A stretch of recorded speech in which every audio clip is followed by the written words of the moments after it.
Standing by on the line right now, Grover Norquist. We called Grover because we wanted him to weigh in on the royal baby watch, right? No, that wasn't it. Yeah, that's right. Is there any chance that the prince will be named Grover? Yeah. Hey, Grover, how are you? I am doing very well, and I'm a good small R Republican, so I'm pleased to say I don't care.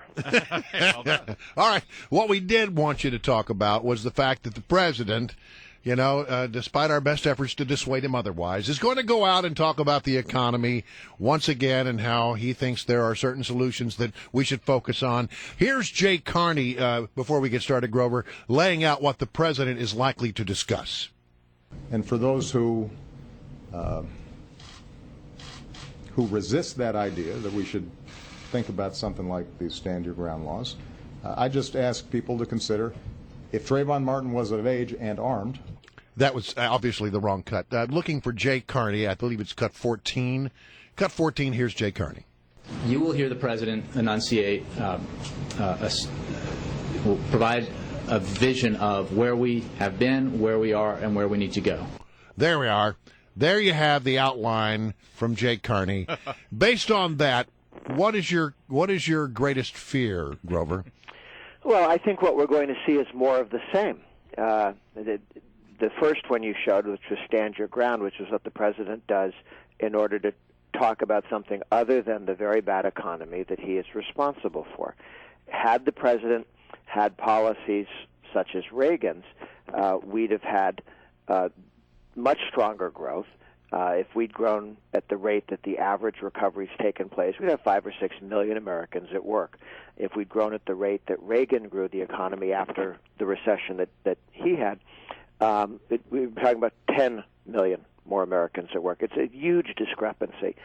So at some point, if Obama's going to talk about doing something different in the future, he has to admit failure, and that's the one thing in his life that you've never seen him do. He's one of the few people who's gone through life never making a mistake, and yet the economy has done the opposite of what he said it would do. He said we're going to spend a lot of money that we don't have and go into debt, and this will make us rich because of Keynesian economics, and in point of fact, it gave us the weakest recovery since World War II.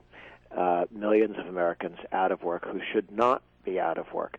Every time we've discussed tax reform, which we actually need in this country, the president has insisted on at least $1 trillion with a T, $1 trillion of higher taxes over the next decade as his price for tax reform. Well, you can't have pro-growth tax reform if it's really a Trojan horse for Obama's higher taxes. Speaking of years of failed economic policies, Grover Norquist, I bring your attention to the city of Detroit, Michigan.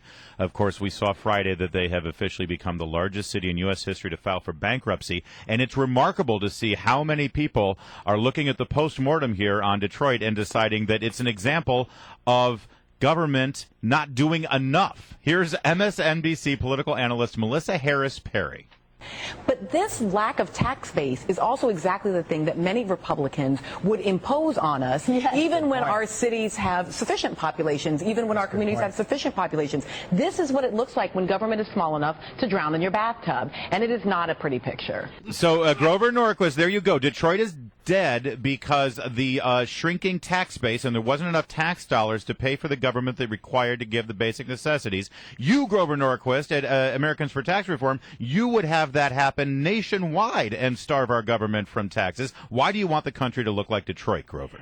Oh, wow. Well, what's amazing, of course, is that this is such humiliation for the left. This is like when the Soviet Union fell apart, socialists around the world sort of just had to come up with some excuses to what in the world happened, that everything that they wanted in the world was put into place in the Soviet Union, and it failed miserably. In a democratic, non-dictator society here, everything the American left wanted to do was done in Detroit. Massive spending, no accountability, higher taxes. Every tax in that city was raised to the highest level you could have it under state law. They didn't reduce taxes, as other states and cities have done, to attract business and keep people employed. They raised taxes. They spent tremendously. They got a lot of money from other people. There was a special law in Michigan that said if you had more than 1 million people in your city, you got all this lavish extra spending. Well, the only city in Michigan with more than 1 million people, at least a while ago, was Detroit. So it's a polite way of saying we're giving extra money to Detroit, looting the rest of the provinces, and the federal government has an entire department, HUD, which takes money from the rest of the country and hands it to big city political machines.